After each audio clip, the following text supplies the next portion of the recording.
Hello, everybody. It is Starrapter here, and it is that time of the year once again. We're of E3 right around the corner. As of recording this video, it's just a couple days away from the Xbox and Bethesda joint conference. And as of last year, we didn't even know that was going to be a thing, that Xbox would acquire Bethesda and that there'd be a next generation of systems coming out. So, yes, I have my buddy JT and Johnny here with me today to break down our last minute predictions from what could happen at E3 this year with Xbox. So we're going to just jump right into the big elephant in the room, and that is Halo Infinite.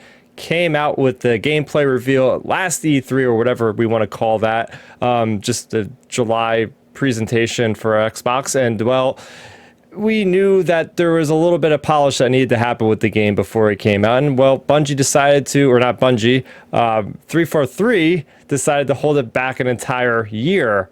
So here we are. We're going to have something happening, obviously, with the key art for the Xbox Bethesda presentation. It shows all these Spartans. So we're definitely getting that for sure. I'll just start it off with my predictions for 343. Obviously, we're going to see gameplay and we're going to get a release date. And they're also going to say anybody that has maybe Game Pass or maybe anybody will be able to play the multiplayer beta starting at the end of the conference. So that was my bold prediction because they did say they want to have extensive testing for multiplayer. And if this will come out in the fall, I think it would be a lot of good data if they could start this thing earlier rather than later. Even if it is maybe just like a smaller group of people, maybe it will be a closed beta. Maybe not, but I'll throw it over to you guys. What do you expect from Halo at the presentation this year? JT, you can start it off. I mean, I haven't seen much of anything else. I do recall seeing a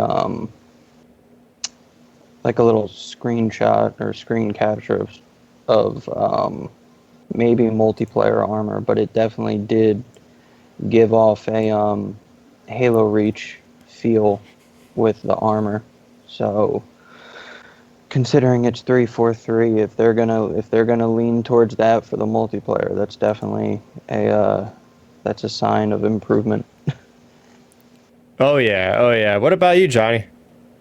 So me personally, I kind of got like a love-hate relationship with 343.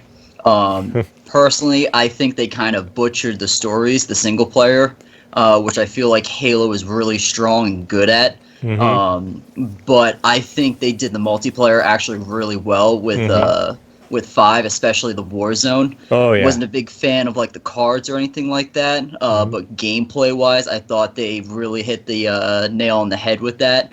So personally, I'm excited to see what they have in store for us with this beta. I actually missed the news that they're having a beta at the end of the conference. So I'm definitely going to look into that personally because I want to jump on board that if I can.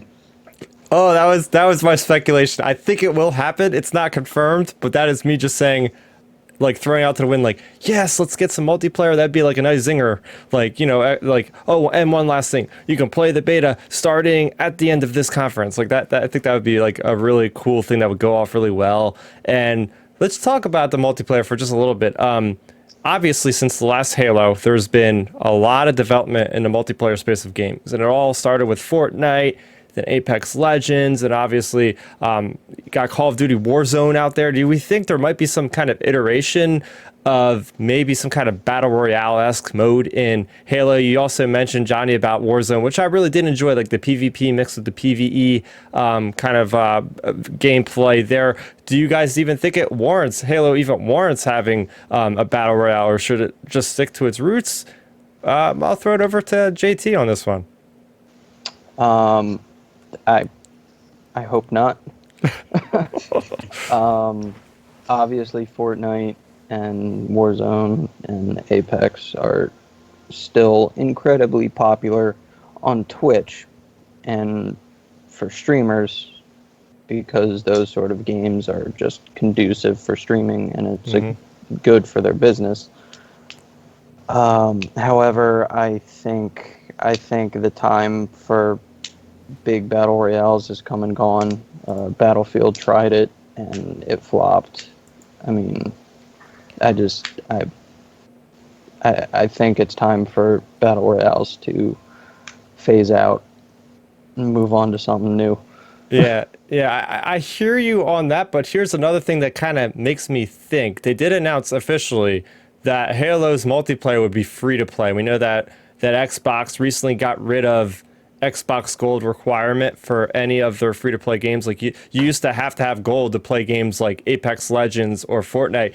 So they are opening the door on all this content. So I think they might actually dabble. Maybe not exactly like, oh, it's going to be 100 versus everybody on the own side. You know, it might be some similar, but I think they're going to iterate on big team battle in a big way, because that was always the game mode that me and my friends would go back to time and time again, having the bigger player caps and having all the vehicles, which is fun. And that's what a lot of these battle royales are now, is like just the mayhem of the map. And I think Halo could lend itself well. Like I could see just like having things that would work in the universe, such as dropping in with like an orbital drop pod as like an ODST or something like that. Like they have a lot of cool functions that could work from a perspective of a battle royale esque. And like I said, not exactly like note for note exactly what they've done in the past with these other game franchises, but something that's a little bit larger, something that will maybe, like you said, that maybe battle royale is getting stale. Maybe Halo can inject some new kind of gameplay that's going to be able to like advance that whole kind of niche of the multiplayer gaming. So I feel like they'd really yeah. be missing the opportunity to jump on the bandwagon if they actually don't do a battle royale. We may not like it, JT and I, but I feel like what you were saying, Chris, to reiterate, Halo has almost a perfect universe to really incorporate some of their key themes into a cool battle royale. Like you said, being ODSTs, dropping in somewhere. All the vast vehicles they have, from Pelicans, the Banshees, Scorpions, whatnot. They can really do some cool stuff with it. And I, for one, I don't play Battle Royale really that much anymore, but I would definitely check it out if they did that. Yeah, because I think you're right. I think like Halo kind of needs this, because Halo, the multiplayer, no one talks. When's the last time you heard somebody talking about, oh, I'm playing Halo tonight? Like, Halo wants to be part of the conversation. And when it comes to multiplayer games, that's kind of the only conversation that I keep hearing is, oh, Apex Legends this, or Warzone, or Call of Duty that. They've been running rampant with just running that whole kind of genre of just the shooters in general. But obviously, we're going to stick with Xbox on a prediction so far. We'll have a separate entry for the Bethesda games. We're going to move over to what I think will be revealed as Forza Horizon 5. There's heavy rumors, and this is from Playground Games. Forza Horizon 5 is going to be coming out this year, actually, even though we have no official word yet, and they might actually be taking place in Mexico. I think what'll happen is they might actually just reveal the gameplay and give us the exact date. Are you guys fans of the Forza Horizon series? You know, Forza Horizon 3 and especially 4 has been really popular for like the driving fans out there. I went out and bought myself a driving wheel and pedals. I am not a car guy at all. I don't really play racing games. The last racing game I played was Burnout Paradise, if you remember that years ago. But Forza Horizon 4, I don't know what it is. I'm over level 150 in the game. Crap. I think they nailed the driving in that game beautifully. Whether you just want to play arcade like or really do a simulation kind of experience. Definitely looking forward to it. I heard rumors about that being the next one as well. So I got my fingers crossed to hopefully get back behind the wheel and enjoy some beautiful scenery. Oh yeah. If you could pick one location, let's just say, if you could pick a location for the next Forza, where would it be? I mean, me being American, I would love to see it on American soil just to like kind of see some familiar sights. But I know with Forza and everything, it's usually like a European kind of thing. So it wouldn't surprise me if it's somewhere outside of the U.S. Yeah. Now, we haven't had a racing game at launch, right? The Xbox Series S and X, and by the way, this is going to be our first, like, acknowledgement of, like, okay, the new systems have been out in the wild for, like, 7 or 8 months now. let's see what the next games are going to be that's showing, the system's quality off. And usually they would launch with like a Forza Motorsport that would really capture like the weather effects and the water and all this amazing, horsepower of the systems themselves. So do you think right now is a good time, JT, to get Forza Horizon, even if it is a little bit later than, launch? You think it's a good way to put this out, like, the next year? Yeah, probably within the next year for Horizon 5 would work, and then the year after, well, the year after maybe Forza Motorsport. I don't know. It's Forza games and racing games in general are pretty hit or miss for me.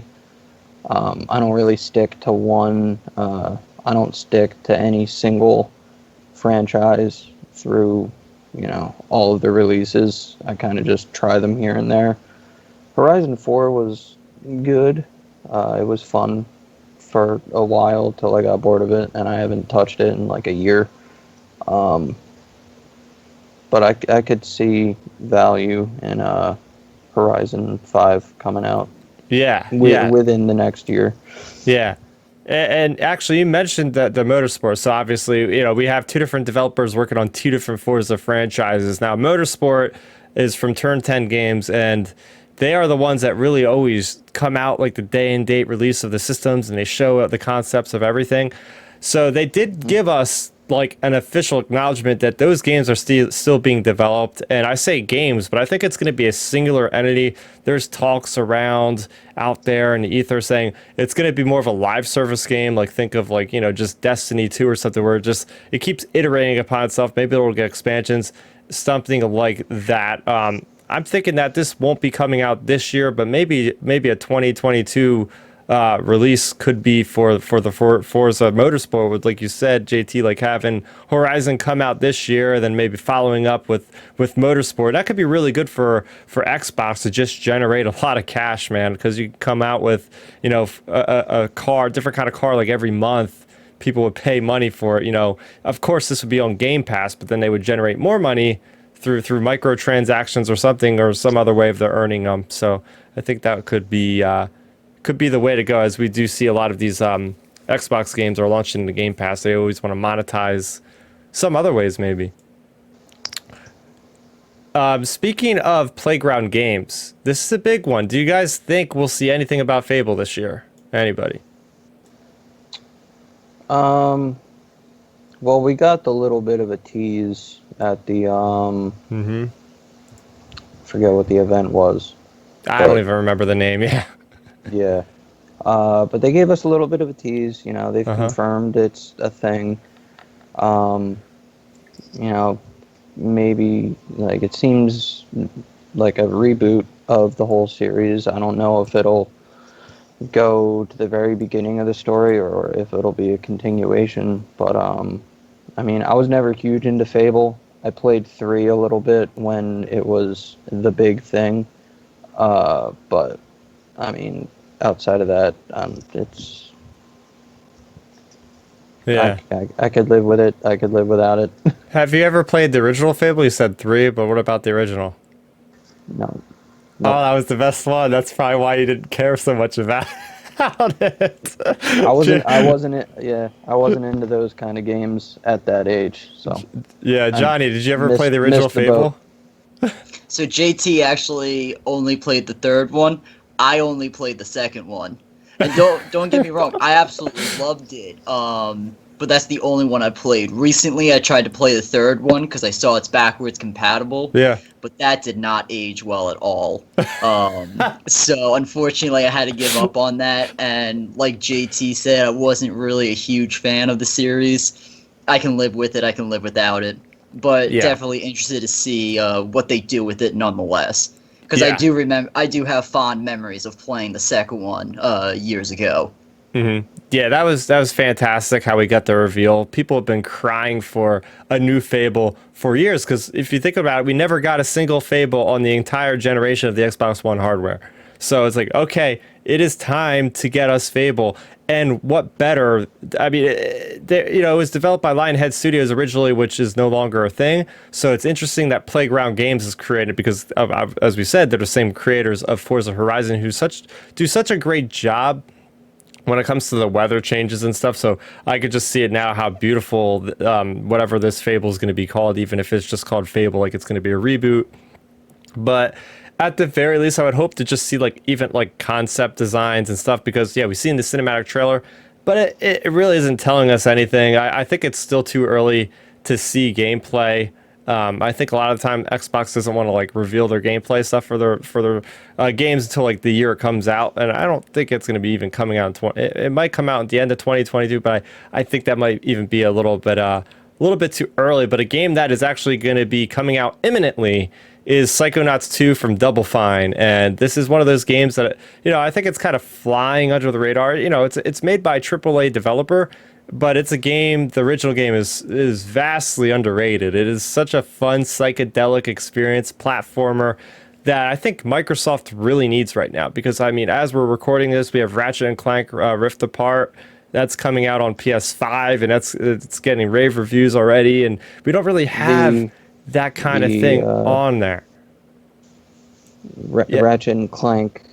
Yeah. The second total PlayStation 5 exclusive in however many months it's been out.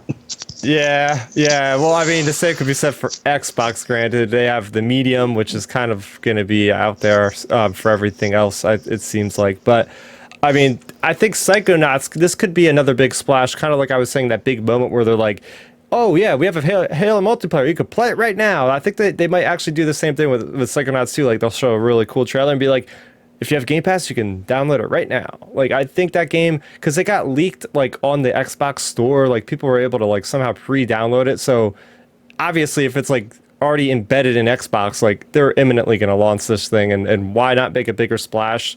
Get all the people's eyes on it already at E3, like looking at this stuff, be like, hey, it's a new game, it looks really cool, flashy, let me play it now. So do you guys think that a game could just shadow release on the same day? Do you think, maybe something like this, maybe release in a couple weeks, build up more hype, or you think it's good to just release a game, like shadow drop it?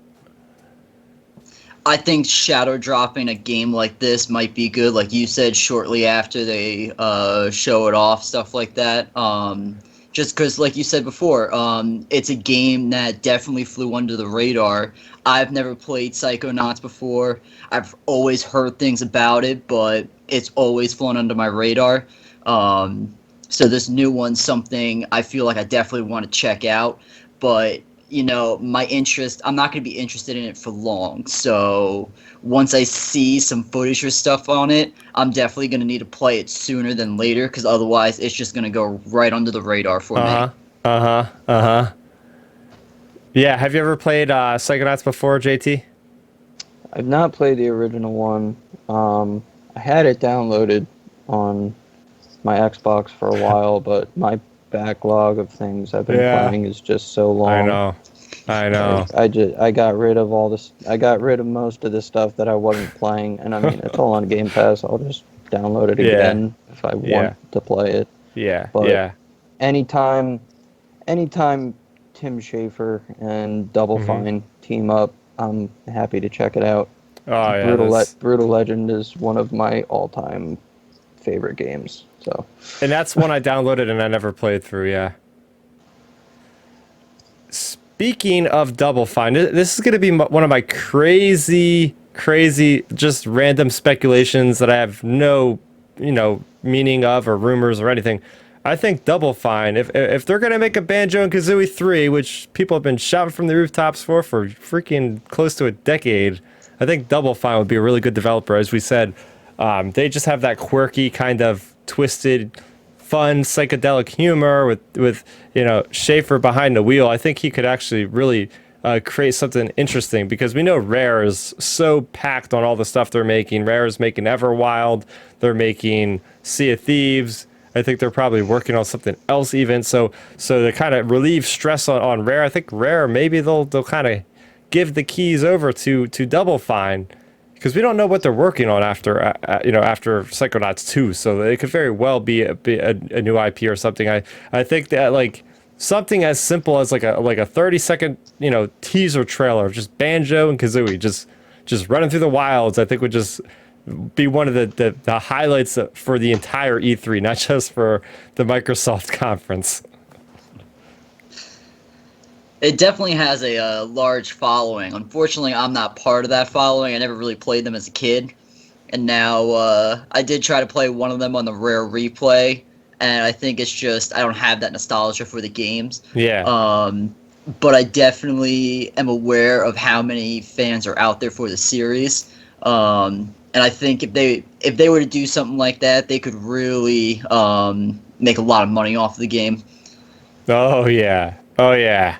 Banjo-Kazooie, they actually have it on Game Pass with the touch controls, so like I found myself just, ripping out my phone and just playing, just trying to play it. And the touch controls could be a little finicky, obviously, because it's not physical, and if you're trying to play a platformer, but they do a pretty good job with the touch controls on the Game Pass xCloud. Definitely try it out.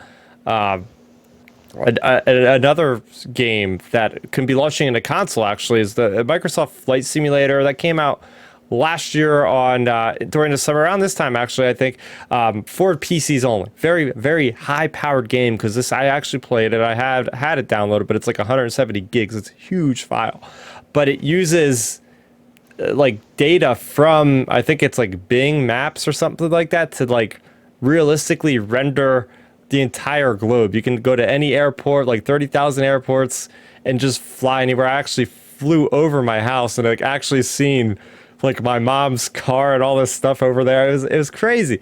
So they're actually going to finally release it to the console. We know that's coming. I think they could just also be like, it's coming out in July. Something as simple as that. If you guys checked out Microsoft Flight Simulator in the last year, it's been out, like seen some crazy stuff, what people were doing with that. I've seen some Twitch videos of guys dressed up as pilots doing it. I think it's a really cool looking game. You mentioned it's coming to the consoles. So I still have the original Xbox One. So unfortunately, it's not going to be coming out for me. But that is definitely a game that's pushing me to want to upgrade. There aren't many out there right now that make me want to do that, but the Flight Simulator is definitely one of them, because it just seems like a very relaxing kind of game. Oh, yeah. Like you said, just check out the places that you know of, fly over your house, or fly to a different country, whatnot. It's something different that I definitely think people need and want. Yeah, what about you, JT? Do you think you would check out something like this? It really is quite relaxing, like Johnny was just saying. Yeah, I mean, not a big flight guy. I think Squadrons is about the furthest I'll go with flying. I tried out a little bit of Ace Combat 7 when that first came out, but full-on Flight Simulator, not for me. Mm-hmm. Well, the nice thing about Flight Simulator is, from what I heard, and correct me if I'm wrong, Chris, but you can kind of like Forza switch up how the game plays, so you can do like a hardcore simulation, or you can play it like more like an arcadey kind of game.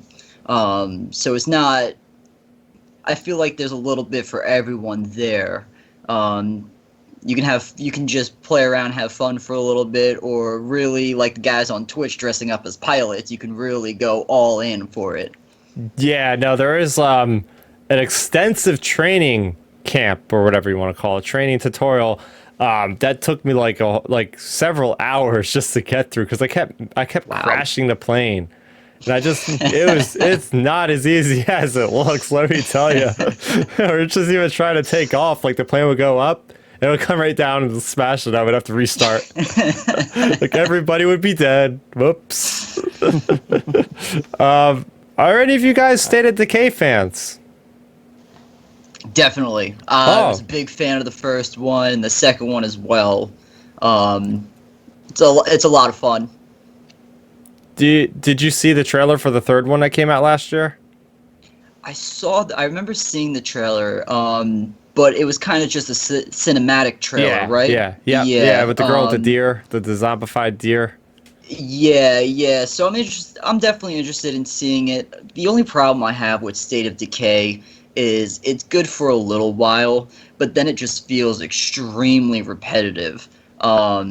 Like the second one, once you get to that last base, which doesn't take long to do, it just kind of feels like you're doing the same stuff, and there's just no real point anymore. Mm-hmm. I know you can go to different areas and basically start all over, but then that's like where the repetitiveness comes in. So it's definitely something fun to check out. I feel like for everyone, if you're into the zombie genre.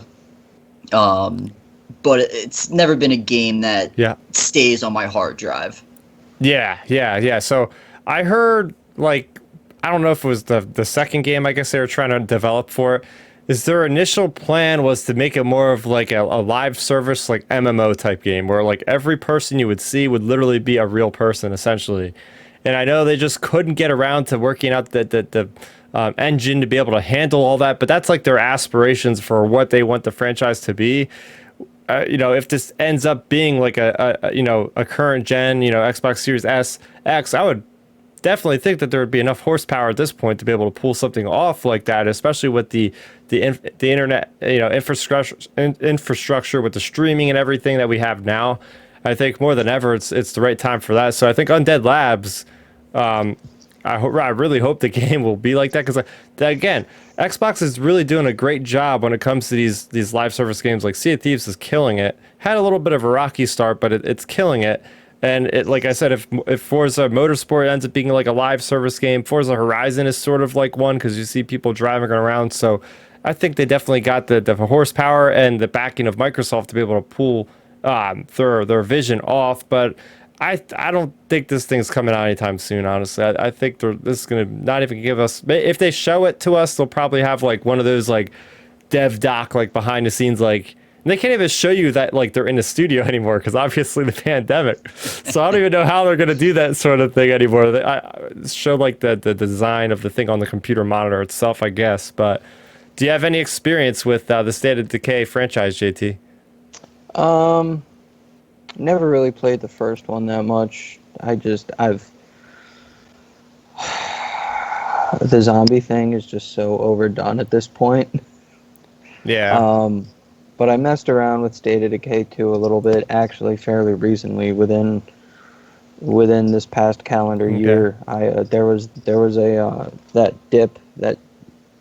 dip in the year when there wasn't really anything new coming out. I was waiting for Mass Effect, and I was waiting for Resident Evil, so I was just like, oh, I'm gonna play this. Oh, I'm bored. Oh, I'm gonna play this. Oh, I'm bored. So State of Decay 2 was one of those games that popped up in that, oh, I'm bored area. But yeah, I mean, what Johnny said, I mean, I got through some of the, I got through the tutorial area, got all the way through the first base, and then I moved our base to the bigger base, and it was just like the same thing over and over, and I was just like, I got the gist of the game. I don't want to do this for however many hours it takes to beat the story. Yeah.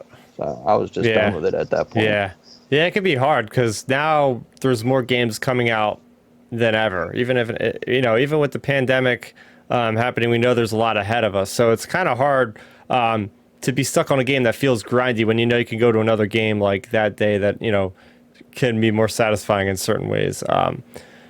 I just played through a game earlier. Actually, I guess it was at the tail end of last year.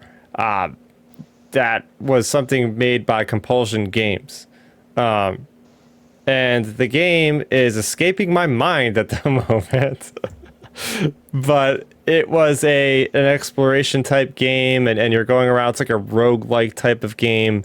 And I think that they have to be working on something. They have to be working on something because that game came out a long time ago. So that's what I'm curious is Compulsion Games is such like a wild card. Like nobody has any idea of what they're doing. But We Happy Few, there we go. I feel ashamed for having to Google that on the fly. But We Happy Few is a game where it's like it's roguelike and you're just walking around a city. I think they could extrapolate on that and make it even a vaster environment. I think they have a really good infrastructure for what they made with that game, and they could really expand upon it. Yeah, there were some things I didn't like about the game, but I think they could really capitalize and maybe not, maybe they can give that kind of technical know-how to another developer too, because that's the cool thing about the Xbox umbrella is like, you might have now that id Software is a thing underneath Xbox. Like id Software could like give out like their engine to like an Xbox game or something, right? Like that's probably how it works. Like they could share each other's ideas because they're all working for the same person essentially. So, the creative bubble just expands. And I think that all these developers that we're talking about tonight have their own unique flair, their own unique vision that could help everybody out. So yeah, not much to report on them because we literally have like zero rumors or anything about them. This is going to be a fun one. So Coalition Games, makers of Gears of War, we never got an official like announcement that there was going to be a Gears of War 6, but obviously if you played Gears of War 5 or Gears 5, they dropped of War. It's just Gears now. If you played Gears 5, you know that there's a huge cliffhanger at the end. They got to address that. The game is not over. But maybe they're not making Gears of War 6. Maybe they're not making that game. Maybe they're going to partner with a well-known brand such as Lucasfilm to make a new Star Wars game. I'm throwing that out there as one of my crazy predictions, speculations, pie in the sky type thing. Because if you have a game studio that's really good with making squad-based mechanic gameplay, maybe not make a remake of, the Republic Commando series, but maybe something more current. Maybe a Bad Batch squad-based third-person shooter in the vein of Gears of War. I think that would be really cool and synergize pretty well, even if it is a little bit, further in development or earlier on development. That could be something, because there was something going around that they might have been developing a Mandalorian game, and maybe, they shot that down. Somebody shot that rumor down, but maybe they weren't working on a Mandalorian game, but it could have been another Star Wars game, and they just didn't acknowledge that. What do you guys think of Coalition? Are you fans of Gears of War? Are you down for, Coalition maybe making a Star Wars game if you could think of something like that, if you could envision it? I think it would be great. This is if Coalition were to do anything right now, I would say put the current continuity of Gears on hold. One, make the Phoenix collection similar to the Master Chief collection. Give us Gears of War 1, 2, and 3 in one big collection, and then start adding the other ones in gradually, just like the Master Chief collection did. But all updated graphics and all that, true remasters. They've already done it. They've already done Gears of War Ultimate Edition with the first one. Do it for 2 and 3. Because obviously it would be successful. Have the Gears team do that, and have another team do a Bad Batch game. There's 2 reasons why it could be possible. One of them is more iffy than the other one. One, Bethesda is already doing the Indiana Jones game, which is a Lucasfilm property. So it's not outside the realm of possibility that another Xbox studio could get the rights to make a Bad Batch Star Wars game. However, with Xbox's dealings with EA is really the main gaming company that has those Star Wars rights. So that's the only thing that would, it's possible, but I think if a Bad Batch game were to happen, it would probably come from EA and not from one of these Xbox-owned studios. Yeah. Not that that's the greatest thing in the world, but that's the more likely of the two. Well, here's the thing. Don't forget that Ubisoft has announced they're making a Star Wars game. So anything related to, they're exclusive to a certain thing is out the window now. I think it's like fair game if there's a good developer that fits Lucasfilm's, I don't know how it works. I Yeah. don't know if the studios come up to Lucasfilm and pitch these ideas, or if Lucasfilm just kind of fishes out the ideas to different developers they know would be good with the game. However it works, I think there's already been many discussions, and there could be more. Like there could be. We're only talking about the Xbox and Bethesda conference. There could be more Star Wars games announced that don't have anything to do with any of these studios. Hey, let's say like just Take-Two or something's making a Star Wars game. I don't know, just throwing it out there. I think EA definitely took a ruler to the back of the hands after Battlefront 2, after that fiasco. So Yeah. I gotta chime in here and say it's funny how you mention anyone else could be making a Star Wars game, because I've been having my eye on this for a while now. There's no official release date for it yet, but if you have a Switch, if you go to the coming soon section of the Switch, all the way at the bottom, they got a game on there called Star Wars Hunters. Oh yeah. Which, I mean, I don't know anything about, so I can't really speak on it. But it's just to agree with you, Chris. You know, anyone can really be making it. And I find it interesting that you said a possible Republic Commando Bad Batch theme. When they just came out with Republic Commando again on the Switch. I don't know if they came out with it on the Xbox or not. that's backwards compatible right now. It's backwards compatible, but they just came out with it on the Switch, and it actually plays really nice. I got it myself because that's a great game from the original Xbox days. So now that they got stuff like that coming out again, maybe they can really capitalize on people getting back into that theme, that style of gameplay. Oh yeah, for sure. I just want a Star Wars announced game. I'm really just hoping that the Ubisoft they acknowledge what the heck the game is and don't leave us in the shadows here, or leave us in the dark about like, oh, an open world game. Like just say it's Mandalorian. Just tell us already. Let's just hope it's more Star Wars than open world Ubisoft. Stick it to more of a linear path. Are you guys fans of the Perfect Dark franchise? Because the initiative is currently working on one of them, or the Perfect Dark. Wasn't Perfect Dark is part of the Rare Replay, isn't it? Mm-hmm. Yeah, it used to be Rare. I remember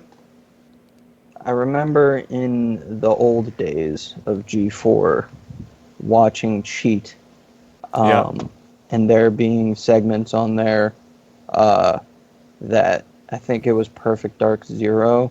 I remember I tried to play a little bit of it when it first went backwards compatible on the Xbox or something, but those controls are just so old. The controls did not age well, and I just really couldn't get into it.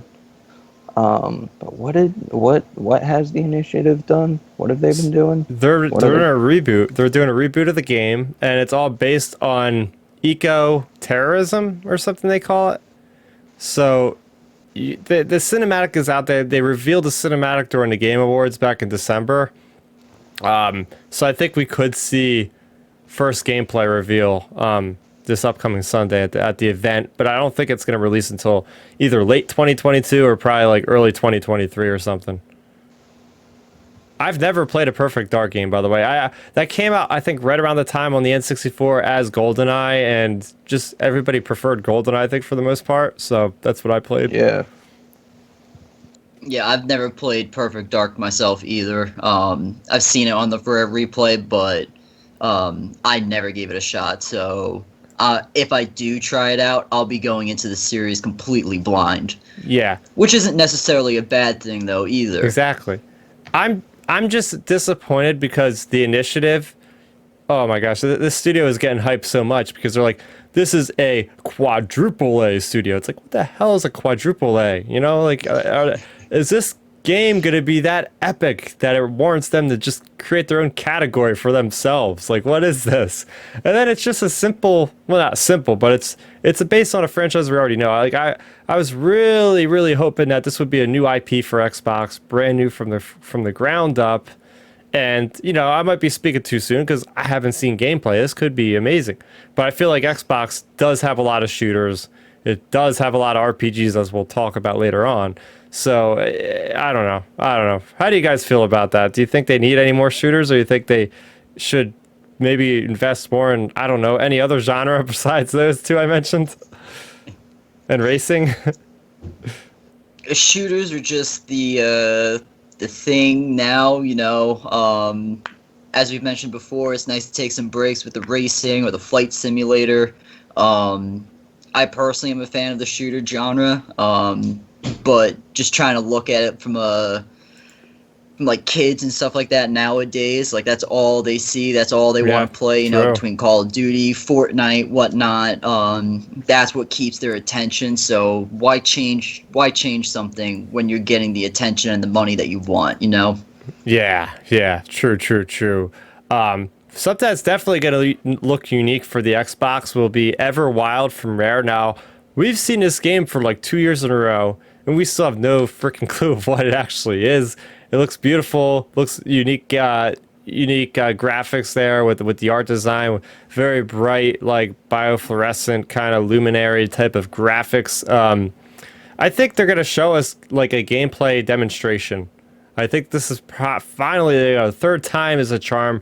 I would like to just see I like, remember. you know, what are those classic like person's playing the game and there's voiceover. Oh, this is the world of Everwild, and here you have your person doing, you know, one of those things. Fall 2022 release. Apparently, I have a lot of fall 2022, so that's gonna be really busy. Apparently. But anyway, what Yeah. do you guys have anything to say, AJT, about Everwild? Um, I believe this is the one that last time I said, the one that looks like Breath of the Wild. Yeah. I think that's the only note I had on it, and I haven't heard anything else about it since. Um, so I'm just gonna stick with that. It looks like Breath of the Wild on the Xbox. All right. All right. What about you, Johnny? So I actually haven't heard of the game before. This is all news to me, but it looks interesting. It looks like something I might check out. I may not commit to it full. I may not fully commit to it and actually play through the entire thing. Um, but just looking at these screenshots and stuff that they have on Google, it's definitely capturing my interest. Just the way it looks, like JT said, it looks like Breath of the Wild, and that's a very interesting art style that I've personally have been growing on. Um, so I'd definitely like to see what they have in store. Hopefully they show us more here at Yeah. E3. Yeah, and it definitely can't go wrong with more adventure games because for me, I don't know if you can call it an adventure game. I'll call it an adventure game. All right, Sea of Thieves is a game that I freaking love. I hit Pirate Legend earlier this year after playing the game for almost 4 years at this point. So that was a long time. Congratulations. Yeah, that was a Wow. long time coming. They've made it a lot 4 easier. And when years. I say 4.5 years, but I jump into the game like for like each update and I play for like a day or two and then like take another month off or whatever it is. So I'm not playing the game every day, no, by no means. But I was playing it quite a bit when it first came out, and I think it's gonna reveal. I heard rumblings of a massive expansion. I would like to see them add either new enemy types completely, maybe open up some of the world. But I know they've said in the past if they open up the world, that means they have to add more ships, and the whole balance gets thrown off. So I don't know if they're ever gonna really want to do that anytime soon. But Sea of Thieves is a phenomenon, man. Like this thing started off really rough waters, and next thing you know, it's like one of the more popular games on Twitch. So it's getting up there in popularity after they released it on Steam, and it just seems to be one of those games that's maturing with age. You know? It's like a fine wine. It's better the longer it's been. Yeah. And It's only better with really good. friends. Yeah, it's only really good with friends. They give you the option to play solo, but it's extremely hard. And I've played it a few times solo after doing like one mission. Even if I can get through a mission, Yeah. you just feel exhausted, you know. But like you said, it's definitely a phenomenon. Lots of people love it. Yeah, yeah, and they've been adding things into the game. Obviously, they're one of the most consistent developers I've seen for a game that's live service. Like literally, every month they were putting out something substantial, some kind of quality of life thing, whether it be a harpoon gun to gather up loot without you having to swim, to seasons. They've added seasons, which now give you like little rewards, so like you don't feel as bad if you like get all your stuff stolen that night and you feel like it's a waste of time, because at least you have gained progress on the season, which gives you gold, which gives you like cosmetic items and really cool stuff. So it doesn't feel as bad, because that was a big thing. It's like, I don't want to play this game because I spent 3 hours and then all my stuff got stolen and I came away with nothing. Well, at least they're kind of remedying that without having to just say, okay, it's a PvE server, because that's the last thing I want to do. It's called Sea of Thieves for a reason, people. Like, they want it to be like that always like temptation looking around your shoulder, like, is there a ship coming? Is there a ship not coming? You know, that kind of thing. So looking forward to see what they have there to say, from good old Rare at Xbox. This is going to be another spicy take, another crazy prediction of mine. I think we're going to get the announcement of Fallout 6, but from not the type of developer you expected. I think it's going to be an Xbox studio called In Exile. They've put out Wasteland 3, which, funny enough, was like really the conception of Fallout from years and years ago. It's a top-down game, but they did tweet out, like, yeah. Yeah, Fallout 1, 2, and Tactics. Yeah. But they did, and what leads me to believe this is there's concrete evidence on Twitter. I think it was Brian Fargo, the head of the studio, or or even one of the people said, first person, basically saying we're working on a first person RPG. It's like, what? And we know that Bethesda's tied up with, as we'll talk about later, Starfield and whatever, and probably Skyrim, or not Skyrim, but we know they're making Elder Scrolls 6. So, you know, those guys are tied up for like the next 8 or 10 years. Are they really going to like not want to release a Fallout 6 in a decade? I think at this point they're going to just like hand things over to some of the original developers and be like, all right, have fun making the next Fallout. Yeah. So yeah, they've got to get a Fallout out soon to redeem the last two. Wait, Fallout 4 was bad? I don't love Fallout 4. I definitely don't like 76, but I don't love Fallout 4. It's okay, but it's not great. It takes quite a few mods to get it to a point where I enjoy playing it, but then I'm less, like, it just makes me not want to play it, because then I'm not getting like the achievements and stuff when you have it modded. So it's like, not for me. Fallout 4 is not for me. Yeah, I've always been more of a Elder Scrolls fan, because you ask people, usually people have a preference over either Fallout or Elder Scrolls. So, Johnny, which one do you prefer if you ever play any of them? So I do play both of them, but I'm definitely more of a Fallout fan, I have to say, but not by much. And I feel like Fallout now, just to talk about Fallout 4 or Fallout 76, you were shocked about JT saying it's not that good. The problem with Fallout is it feels like they've lost their roots. It's a very good shooter, post-apocalyptic shooter. It's not an RPG anymore. And that's the problem. A lot of the hardcore fans from the original Fallout 1, 2 days, that's the problem. It's no longer an RPG, which is why you still see so many people raving about New Vegas, is because they did do good RPG elements to it. Again, they're great shooters, just not good RPGs anymore.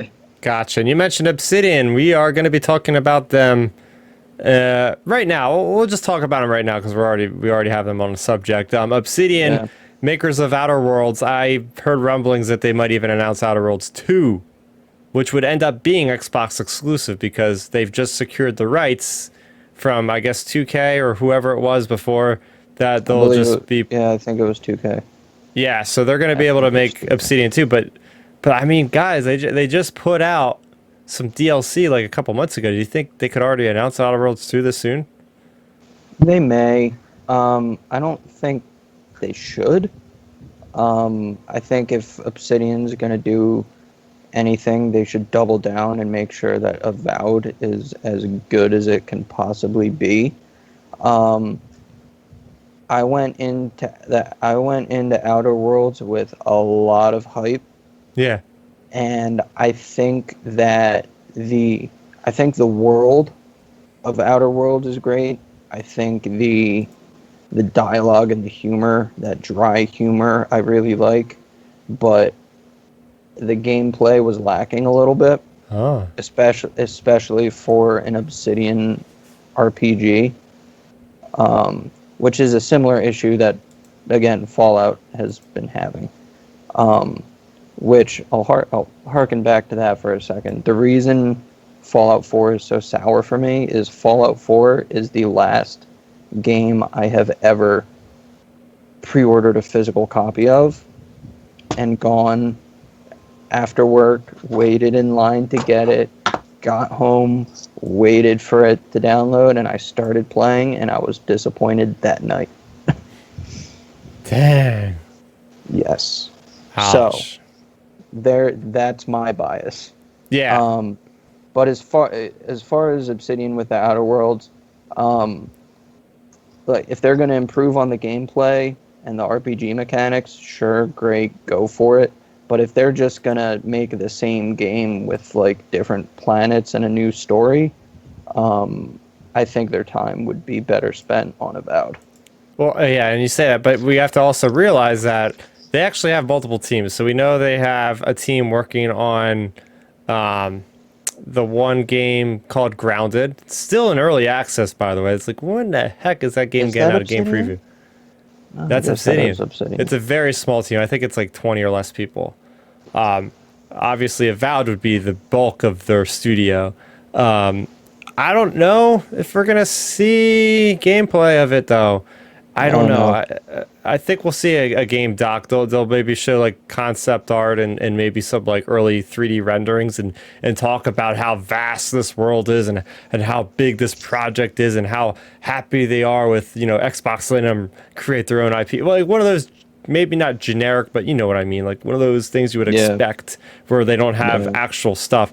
And I don't know if they would date it.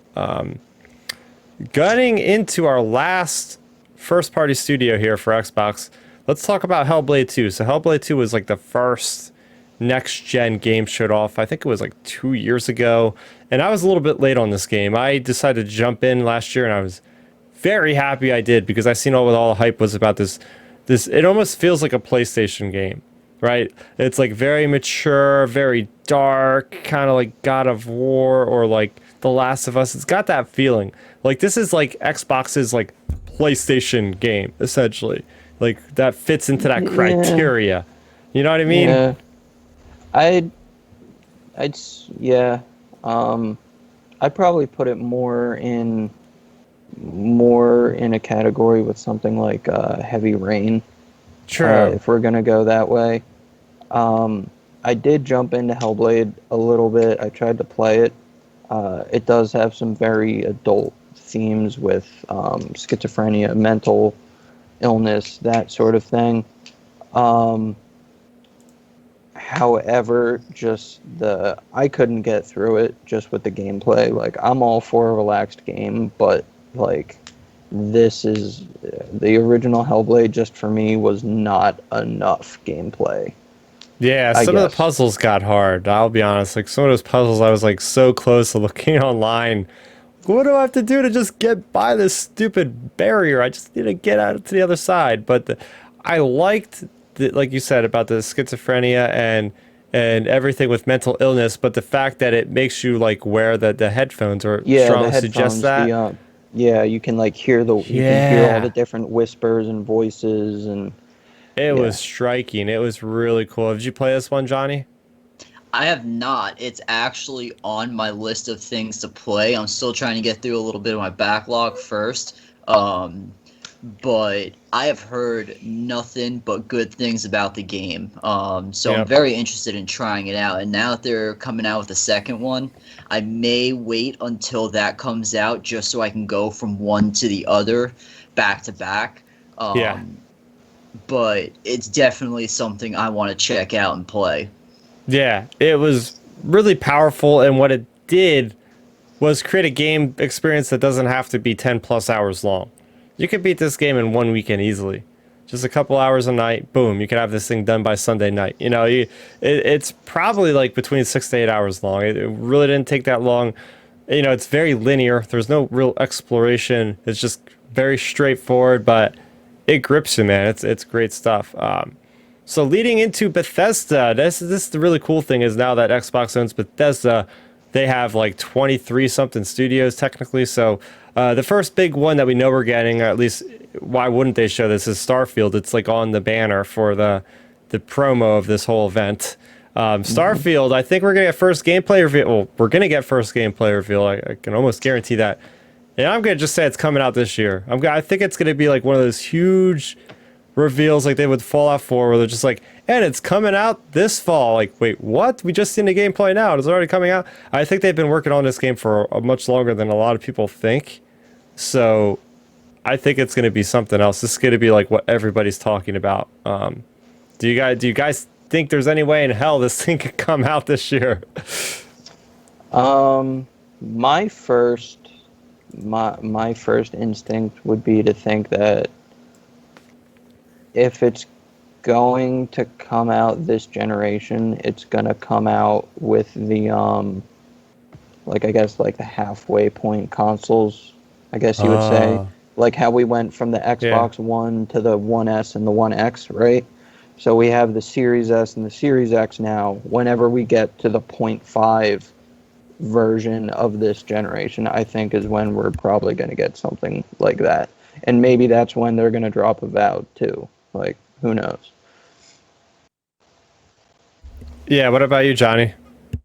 I'd like for them actually to hold off on it, maybe just till the beginning of 2022, just to really ensure that everything's polished. Because, like you said, Chris, this is a big thing. A lot of people are hyped for it. I'm definitely intrigued by it, and while I might not get it day one, it's going to be something I'm probably going to pick up shortly after. And I feel like they really need to make sure that it's a smooth launch. Don't rush anything, especially given everything that's happened the past year with Corona, how everything has kind of been pushed back a little bit. Everyone's had some difficulties one way or another. Maybe if they just wait a few more months to ensure it's all good, they could really benefit from it. The entire industry should learn a lesson from Cyberpunk and slow it down. Make sure it comes out good for everyone. I did not have the garbage fire experience that most people had with Cyberpunk, but most people had a dumpster fire experience with Cyberpunk, and in 2020, 2021, that's not good for the gaming industry. So yeah.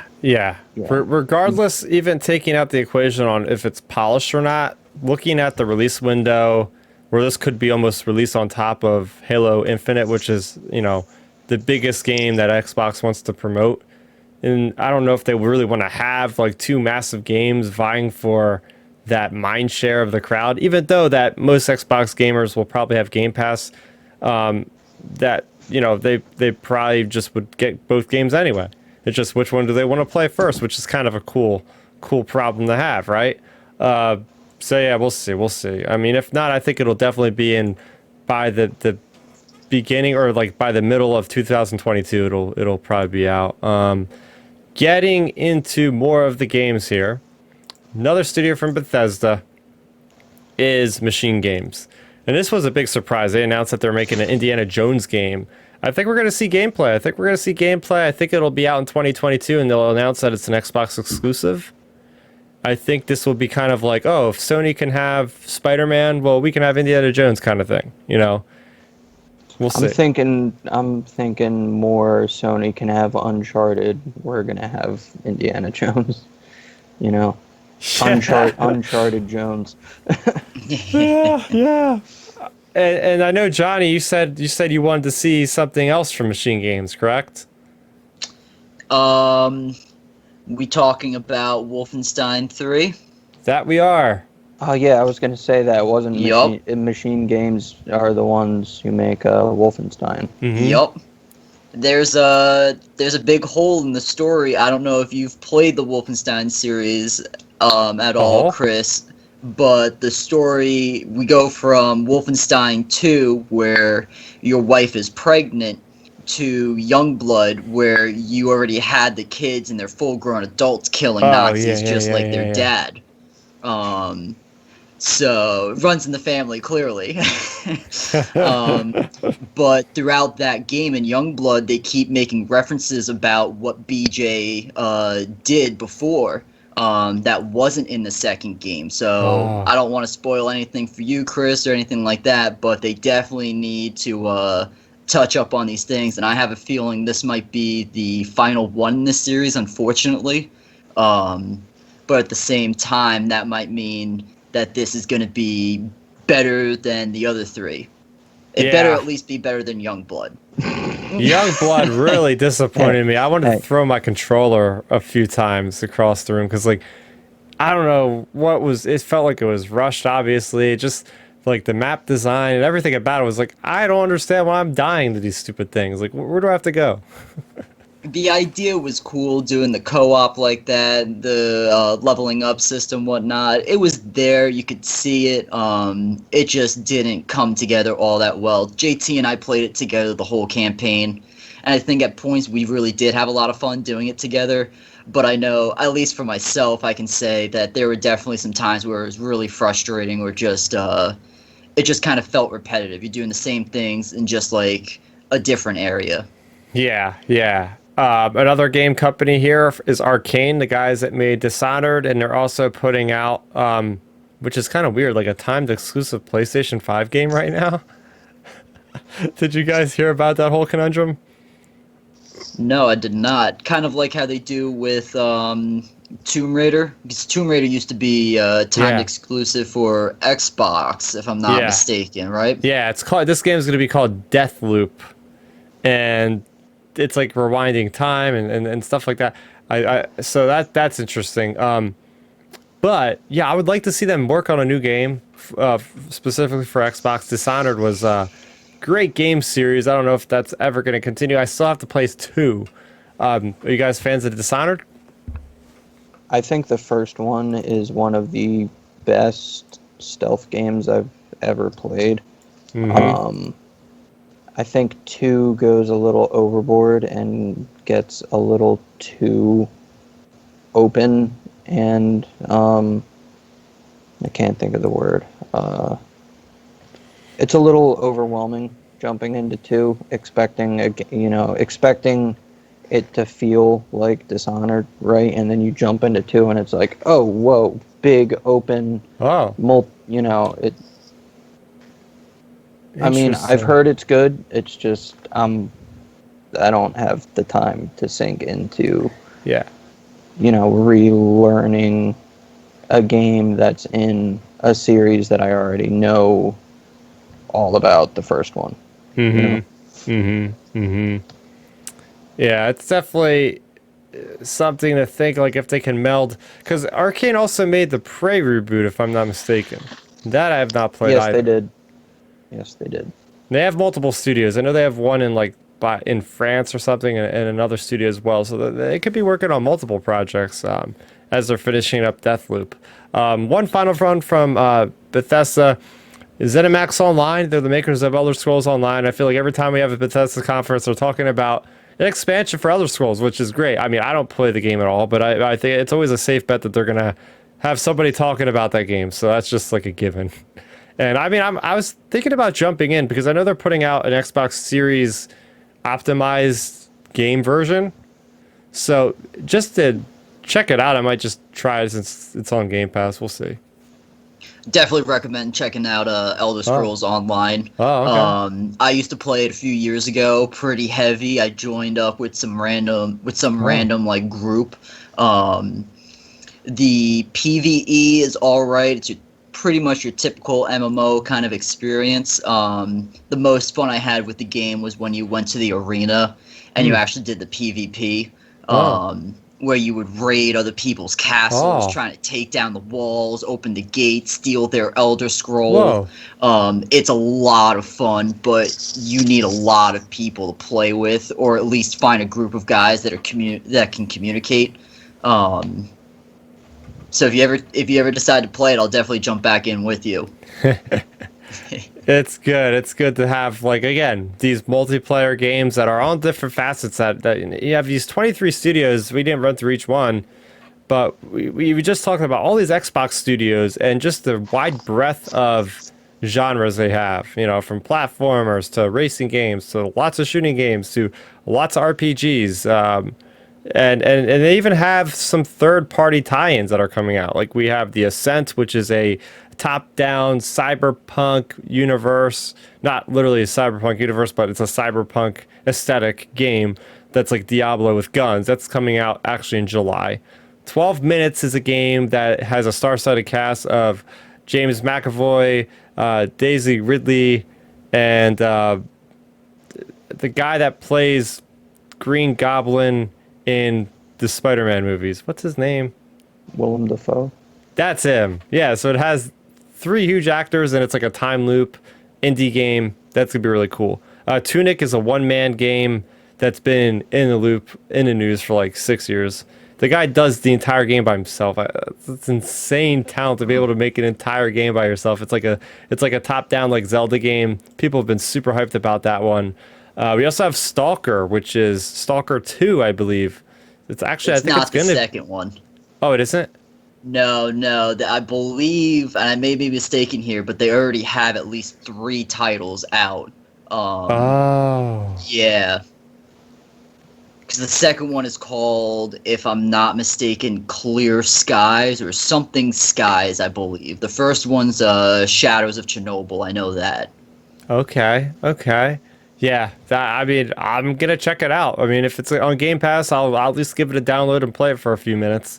And one final one is called Crossfire X, which is apparently like a huge multiplayer shooter overseas. And well, Remedy is going to come out with a story mode for it. And Remedy, you know, makers of Quantum Break and Alan Wake and Control. I just played Control at the beginning of this year. Fantastic game.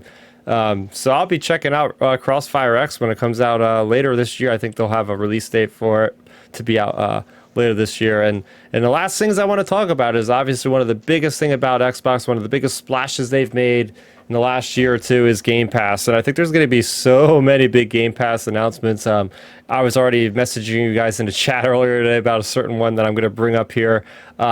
But I think that the biggest one will be that Uplay will, you know, Ubisoft's version of EA Play, whatever it's called, is going to come to Game Pass. And they're going to announce, like, you could play all the Assassin's Creed games, you could play all the Watch Dogs and most of the Far Cry series and all this stuff. It's going to just, like, expand the catalog by, like, another 100 or so games that people are already trying to find time to play through with what they have now. Do you guys think that could be possible? It would be an interesting move, definitely, to expand their library, because Ubisoft, like you said, has a lot of great titles with it. Some not as good as others, but regardless, there's a lot of titles of different genres where everyone will find something for them. I personally feel indifferent about it. I haven't really been a big Ubisoft fan recently, but it'd still be cool to be able to check out like the newest Assassin's Creed regardless. Yeah, JT, you're a big fan of Assassin's Creed. How do you feel if all of a sudden they're going to release the floodgates and you get every Assassin's Creed game on there? I mean, that's fine. I mean, I think I think with the Ubisoft thing, I think more people need to be exposed to games like Far Cry 2 and games like, you know, Splinter Cell Chaos Theory. You know, those early Oh my gosh. those early Ubisoft games like that, and then maybe we get a wave of fan I don't even know what the word for it. a new wave of fans who want that sort of quality again. Yeah, I hear you. You know what? I did not even think about replaying all those old Splinter Cell games. Oh man, now I want this more than ever. I want to go back. I've spent so many hours on the original Splinter Cell, and I had it on GameCube, by the way. I didn't even have it on its intended platform for the Xbox. I was playing that thing on GameCube and just having a ball. So I would like to see that come out backwards compatible with all those games. And I'm just selfishly wanting this to happen so I can just play Valhalla already, because you keep talking about it and I heard it from other people. I really want to play it, but I'm like holding off on buying it because I'm just thinking in the back of my head, like, this might be free for me or included in my Game Pass subscription. So just wait a little bit longer. I might be able to play it sooner rather than later. Another big announcement, I think, and this is going to be on the hardware side of things for Xbox. So I think they're going to announce a partnership with several TV brands, be it either Samsung or LG, where they're gonna say, "Hey, we're gonna bundle all these TVs with the Game Pass included, so you can just all you need is controller, and you'll be able to play the game right through the TV." I think that's like the next step. I think they've been planning for that. They're trying to get the internet infrastructure open, because I think the main thing is they need to be able to stream it in 1080p, because right now it's 720, and on a phone screen 720 is fine, but when you expand that up to blow it up to a TV 55 60 inch, you're going to want at least a 1080p, and I know they've been working hard on that. So maybe now is the time they can also release that they'll have a Fire Stick type of device where it'll be like Game Pass starter bundle that includes an Xbox controller and a Fire Stick TV. So now any TV can be converted into a Game Pass. And then that is when I think you'll really start to see like Game Pass everywhere, because now you'll have people that don't even have to have a console. People that aren't even really gamers can now jump in with such a low barrier where all they need is just like maybe charge like $80 or something, because Stadia has the same sort of thing where like Stadia had like the controller and the dongle for like $99 or something like that. Xbox could do the same thing and really just take over a lot of households, I feel like. That would be perfect just for taking it on the go too. You know, they've been trying to implement that more, like you said, with the phone and everything like that. So now if you go on like a business trip or you go on vacation or something, you don't even need to worry about using up your phone battery. Just plug that into a TV and you're good to go for the night or something like that. It's definitely, like you said, feels like that's the way of the future. Definitely feels like the right next step, at least. Yeah. You have any thoughts on that, JT? I mean, you've talked to me plenty about it. You know, I'm still kind of skeptical. I'm still a skeptic when it comes to the game streaming. Yeah. As in streaming from a source to what you're playing it on. I don't know. With where the technology is now, I see that being the next step when the technology is there for it. But right now, just with the latency between things, I don't see it being a very consistent, I don't see it delivering a consistent experience in enough variations of, people's hardware. Which is a lot of the bear. You know, not everybody has the same kind of phones. Not everybody has the same kind of TVs. This is a similar thing to why it's so hard developing for PCs, because everybody's hardware is so different. It's hard to make something consistently compatible across a wide spectrum of hardware. Very true, very true. And I think they will also have a bunch of third-party day one announcements from other publishers, and I think for whatever reason, I don't know how this rumor got started, who was talking about it, but Battlefield 6 keeps coming up on the speculation constantly in the days coming up to Sunday, which is the press conference. And Battlefield 6, I mean, they could make a big splash here. Xbox could really put their post in the ground and be like, we are the console for shooters this fall, because it'd be like, we got your Halo, we got Battlefield 6, and Battlefield 6 needs a little help because the community out there has not really been, the Battlefield series in general has not really been just flocking to that game. Like you said, like the battle royale didn't really work or whatever. And now with Call of Duty having like all the mind share of the people, I think you would get so many more players on this game as it launches, have a much more healthy community if you launch the day one with Game Pass. They've already done that with a couple other big games. Like they had MLB The Show come out day one on Game Pass, which was a Sony exclusive for like a decade, which is nuts. They also just put out Knockout City, which is also from EA. Now that game is doing ridiculously good because it's already gotten like 5 million players for this very simple but very deep dodgeball game, which I had a blast when I played it one night. So you have lots of stories like that. You know, you have Outriders, day one, Game Pass. Look at the numbers that did. That did really well. I think it really helps these games out more than you would think with boosting the sales on other platforms for people to play it on. So do you believe the hype that this could happen? I hope it does. And it's not because I'm excited for the game. It's because I don't want to see the Battlefield series completely flop. I'm a big fan of old Battlefield. Battlefield 5 was a complete flop, in my opinion. They really messed up in a lot of ways with the game.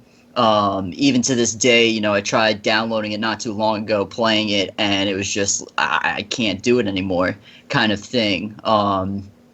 So I feel like Battlefield definitely needs a big redeeming factor to it, and coming out day one on Game Pass would definitely, like you said, help with the players, get those players back in, because it definitely struggles with finding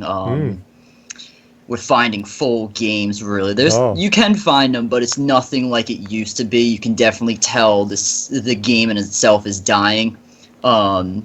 And I do want to mention, it's funny you bring up Battlefield 6, because I was just reading a rumor on Reddit talking about how Battlefield's might be ditching the single player now. Whoa. Yeah. So it's definitely an interesting move on Battlefield's part. I don't know if you played 5 or not at all, or even 1. I did play 1. But they changed up their single player to war stories, where it's kind of like 4 or 5 different chapters of totally different stories following different soldiers from different parts of the war. And Battlefield 1, it was all right. It was good, but it wasn't like Battlefield 4 or 3. And then Battlefield 5 was just bad. Oh no. And then on top of the flop of the multiplayer, it just brought the whole game down. So I think then, if it is true that they ditch the single player and they bring it day one on Game Pass, the multiplayer better be really good. But like I said, you know, bringing it day one, it's at least going to help them bring the players back in that they scared off from Battlefield 5. Myself included, honestly. Makes sense. Yeah, I want to play Battlefield 5, and this will be the reason for me to get back into that series, just to get myself ready for 6 or whatever. Maybe it'll just be called Battlefield. Maybe they're going to just do a straight up reboot, just start from scratch. This is Battlefield, you know? Another one I was talking about earlier today was, I think maybe they'll bring out Final Fantasy VII Remake, because that was supposed to be having like a year exclusivity deal on PlayStation. And this will be like my first Final Fantasy that I'll ever play. And I'm actually gonna play this game if it comes to Xbox, whatever it does. And they keep like putting out cryptic tweets and stuff with the Game Pass account, so I think that's coming, because they keep putting all these other Final Fantasy games on there, and that would be another kind of funny thing that happens with Xbox compared to like what happened with the MLB. It's like, okay, exclusivity's up, we're going right day one on Game Pass. Like I could see that something like that happening. Yeah. Yeah, so that brings it to the end of some things I want to... You want to mention something? Yeah. I was going to say, let's bring up any speculation. Yeah, I can see Valheim coming to Xbox. Maybe on Game Pass, maybe as like early access on the store, but it's definitely doable, and it's at a popularity point on PC, and especially in the streaming community. that Valheim would be a huge pop for Xbox if they did that. Nice. Do you It have any suggestions, any hopes or dreams on games launching day one on Game Pass there, Johnny? um don't really have any big hopes or dreams for anything. I'm not dying to see anything come out day one. Like I just said, Battlefield 6 would be nice to see. Just because even though I feel burnt from Battlefield 5, I would like to see them redeem themselves. Without me having to dish out money for it. Yep. Oh, if it's not day one Game Pass, I'm not getting it. Yeah, it's something I'm gonna wait That's- till it's yeah. either really cheap or it's eventually on the Game Pass. Ouch. Yeah.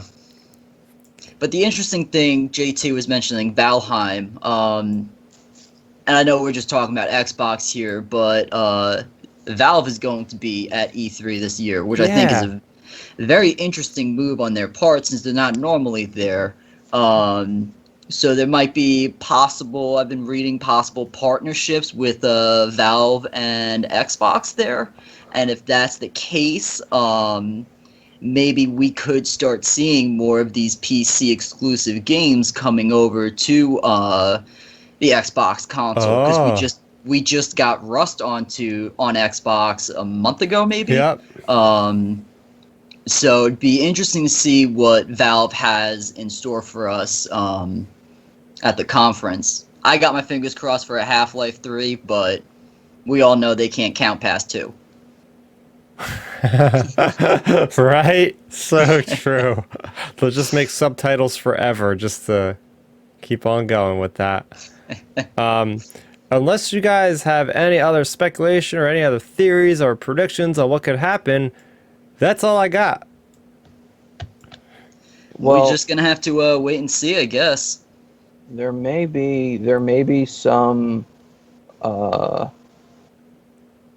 little bit of backbone behind that Valve prediction. Okay.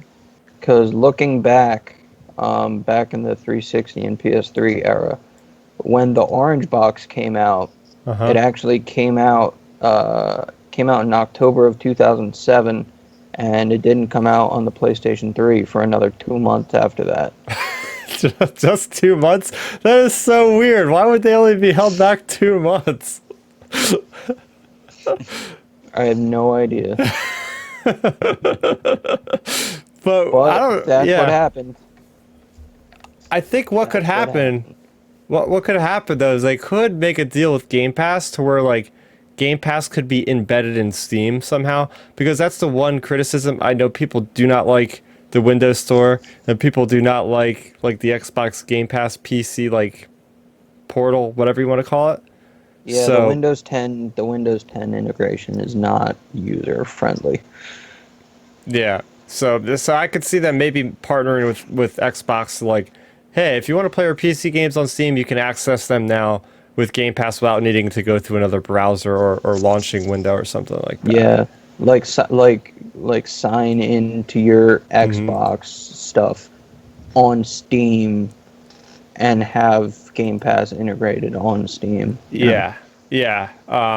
Yeah, because people in general are saying they wish there was more games on Xbox Game Pass or PC Game Pass, because there's a big discrepancy between the titles on console versus PC. So maybe this is the way to like Steam to get, like you said, more of the titles on Xbox or on PC Game Pass to kind of warrant people for being on there. Because remember, they do have a specific subscription. You could have the PC Game Pass, the regular Game Pass, or Game Pass Ultimate, which you get basically everything with. So there you go. But that's going to do it for our predictions for the Xbox and Bethesda conference for E3 2021. We're just a couple days away, so very exciting time. The best time of the year if you're a gamer, because we are going to get a proper E3. It starts technically on Thursday with Jeff Keighley's summer kickoff. There's going to be lots of like 30+ game reveals there, so make sure you check that out. And it'll go all the way until pretty much Tuesday, which is when the Nintendo is going to have their big thing. And hey, they might even reveal some new hardware from rumors I've heard. So that could be interesting there. But yes, so for JT, for Johnny, you guys want to plug your content or where you're at, where they can follow you for more on whatever you guys like to talk about online? JT? Well, I am not a content creator. I'm here to help when needed. But I mean, my PlayStation and my Xbox are Veneficus Spotty. You can look back at one of the last videos I was on where it's spelled out. I've recently deleted and made a new Twitter because it was very much needed. Other than that, I got nothing. You can find me on everything, Twitter, Instagram, Xbox, all go by the same name, Chief Joie. Crazy way to say it, but I don't know, the last video I guess has the spelling put up there for it. Not a content creator either, but definitely always open to playing something with anyone. Yeah. Yeah, Johnny, that's why I always have to have you plug the name. I can never pronounce that. There's a long story that goes with that nickname of mine from years ago. Oh man, and of course you guys can find more content on the channel. If you like this long form kind of video content, please let me know in the comment section below, and maybe we'll talk more gaming more frequently on here, because I don't do that enough and I would love to do more of it. But I also have a long form podcast called Outer Rim Transmission, specifically for Star Wars talk. So if you guys want to tune in live, we do that every Friday at 9 o'clock. I'm joined by Milton and Ben to do that. And we have the podcast for that video series up on every Monday. You can download Outer Rim Transmission everywhere podcasts, Apple Podcasts, Google Podcasts, Spotify, etc. So yeah, it's going to be fun seeing how, if any of these predictions have come true, but please let us know in the comment section below. What do you hope? What do you predict Xbox will reveal at E3 2021? All eyes are watching on Xbox, as this is a pivotal moment for them to really come out with guns blazing. So that's going to do it for me, Johnny, JT. Thanks for watching, everybody, and bye-bye.